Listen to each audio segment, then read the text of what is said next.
ಕೇಂದ್ರದ ಹೊಸ ಯೋಜನೆ ಇದು. ಮಹಿಳೆಯರಿಗೆ ಸಿಗಲಿದೆ ಸಾಲ ಸಹಾಯಧನ. ಇದರಲ್ಲಿ ಕೇಂದ್ರ ಸರ್ಕಾರದಿಂದ ಮಹಿಳೆಯರಿಗೆ ಗುಡ್ ನ್ಯೂಸನ್ನು ಕೊಟ್ಟಿದೆ. ಮೈಕ್ರೋ ಕ್ರೆಡಿಟ್ ಯೋಜನೆಯಡಿ ಮಹಿಳೆಯರಿಗೆ ಇದು ದೊರೆಯುವಂಥ ಸಾಲ ಮತ್ತು ಸಹಾಯಧನ. ಕೇಂದ್ರ ಸರ್ಕಾರ ಹಲವು ಯೋಜನೆಗಳನ್ನು ಇಲ್ಲಿ ಜಾರಿಗೆ ತಂದಿದ್ದು, ಅದರಲ್ಲಿ ಬಡವರಿಗೆ, ಕೂಲಿ ಕಾರ್ಮಿಕರಿಗೆ, ಮಹಿಳೆಯರಿಗೆ ಉತ್ತಮ ಜೀವನವನ್ನು ರೂಪಿಸಲು ಇಲ್ಲಿ ಸಹಾಯ ಮಾಡಿದೆ. ಇಂದು ಜನರಿಗೆ ಎಲ್ಲ ರೀತಿಯ ಸಾಲ ಸೌಲಭ್ಯ, ಸಹಾಯಧನ ಸರ್ಕಾರದಿಂದ ಇಲ್ಲಿ ದೊರೆಯುತ್ತಾ ಇದೆ.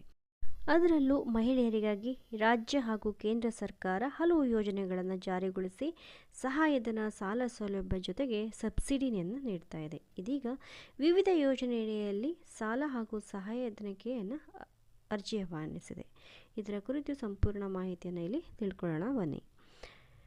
ಪರಿಶಿಷ್ಟ ಜಾತಿಯ ಆರ್ಥಿಕ ಅಭಿವೃದ್ಧಿಗಾಗಿ ಡಾಕ್ಟರ್ BR ಅಂಬೇಡ್ಕರ್ ಅಭಿವೃದ್ಧಿ ನಿಗಮ, ಕರ್ನಾಟಕ ಆದಿಜಾಂಬವ ಅಭಿವೃದ್ಧಿ ನಿಗಮ, ಕರ್ನಾಟಕ ಭೋವಿ ಅಭಿವೃದ್ಧಿ ನಿಗಮ, ಕರ್ನಾಟಕ ರಾಜ್ಯ ಸಫಾಯಿ ಕರ್ಮಚಾರಿ ಅಭಿವೃದ್ಧಿ ನಿಗಮಗಳಿಂದ ಪರಿಶಿಷ್ಟ ಜಾತಿಯ ಜನಾಂಗದವರಿಂದ ಇಲ್ಲಿ ಅರ್ಜಿಯನ್ನು ಆಹ್ವಾನಿಸಲಾಗಿದೆ.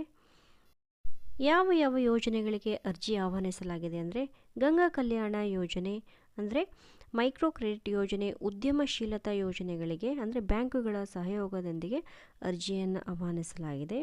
ಇಲ್ಲಿ ಮೈಕ್ರೋ ಕ್ರೆಡಿಟ್ ಯೋಜನೆ ರಾಜ್ಯದಲ್ಲಿ ಪ್ರಸ್ತುತ ಚಾಲ್ತಿಯಲ್ಲಿರುವ ವಿವಿಧ SC/ST ನಿಗಮಗಳಿಂದ ಮಹಿಳಾ ಸ್ವಸಹಾಯ ಸಂಘ ಅಂದರೆ ಕನಿಷ್ಠ 10 ಜನ ಸದಸ್ಯರಿರುವ ಸಂಘಗಳಿಗೆ ಕಿರು ಉದ್ಯಮಿಯನ್ನು ಆರಂಭಿಸಲು ಮೈಕ್ರೋ ಕ್ರೆಡಿಟ್ ಸಾಲ ಮತ್ತು ಸಬ್ಸಿಡಿಯನ್ನು ನೀಡಲು ಇಲ್ಲಿ ಪ್ರಾರಂಭಿಸಿದೆ.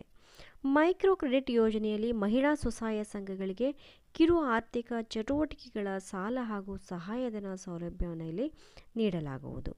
ಜೊತೆಗೆ ಘಟಕ ವೆಚ್ಚ 2.5 ಲಕ್ಷ ರೂಪಾಯಿ, ಸಹಾಯಧನ 1.5 ಲಕ್ಷ ರೂಪಾಯಿ, ಸಾಲ 1 ಲಕ್ಷ ರೂಪಾಯಿಯನ್ನು ಇಲ್ಲಿ ನೀಡಲಾಗತ್ತೆ. ಈ ಯೋಜನೆಗಳಿಗೆ ಅರ್ಜಿಯನ್ನು ಸಲ್ಲಿಸಲು ಕೊನೆಯ ದಿನಾಂಕ ಮೈಕ್ರೋ ಕ್ರೆಡಿಟ್ ಯೋಜನೆಯಡಿ ಸಾಲ ಮತ್ತು ಸಾಲಕ್ಕೆ ಸಹಾಯಧನವನ್ನು ಪಡೆಯಲು ಆನ್ಲೈನ್ ಮೂಲಕ ಅರ್ಜಿ ಸಲ್ಲಿಸಲು ಕೊನೆಯ ದಿನಾಂಕ 10 ಅಕ್ಟೋಬರ್ 2024 ಕೊನೆಯ ದಿನಾಂಕವಾಗಿದೆ.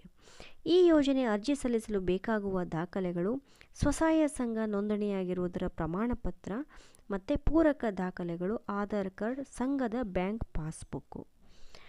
ಅರ್ಜಿ ಸಲ್ಲಿಸಲು ಇರಬೇಕಾದ ಅರ್ಹತೆಗಳು: ಅರ್ಜಿದಾರರು ಕರ್ನಾಟಕ ಕಾಯಂ ನಿವಾಸಿಯಾಗಿರಬೇಕು. ಸಂಘವು ಆರ್ಥಿಕ ಆದಾಯ ತರಬಲ್ಲ ಉದ್ದಿಮೆಯನ್ನು ಆರಂಭಿಸಲು ಆಸಕ್ತಿಯನ್ನು ಹೊಂದಿರಬೇಕು. SC/ST ವರ್ಗಕ್ಕೆ ಸೇರಿದ ಸ್ವಸಹಾಯ ಸಂಘವಾಗಿರಬೇಕು. ಈ ಅರ್ಜಿಯನ್ನು ಸೇವಾ ಸಿಂಧು ಪೋರ್ಟಲ್ ಮೂಲಕ ಅಥವಾ ಗ್ರಾಮ್ 1, ಕರ್ನಾಟಕ 1, ಬೆಂಗಳೂರು 1 ಕೇಂದ್ರಗಳಲ್ಲಿ ಆನ್ಲೈನ್ ಮೂಲಕ ಅರ್ಜಿಯನ್ನು ಇಲ್ಲಿ ಸಲ್ಲಿಸಬಹುದು. ಆಸಕ್ತರು ಬೇಗನೆ ಅಕ್ಟೋಬರ್ 10ರೊಳಗೆ ಅರ್ಜಿಯನ್ನು ಸಲ್ಲಿಸಿ ಈ ಅವಕಾಶವನ್ನು ಸದುಪಯೋಗಪಡಿಸಿಕೊಳ್ಳಿ.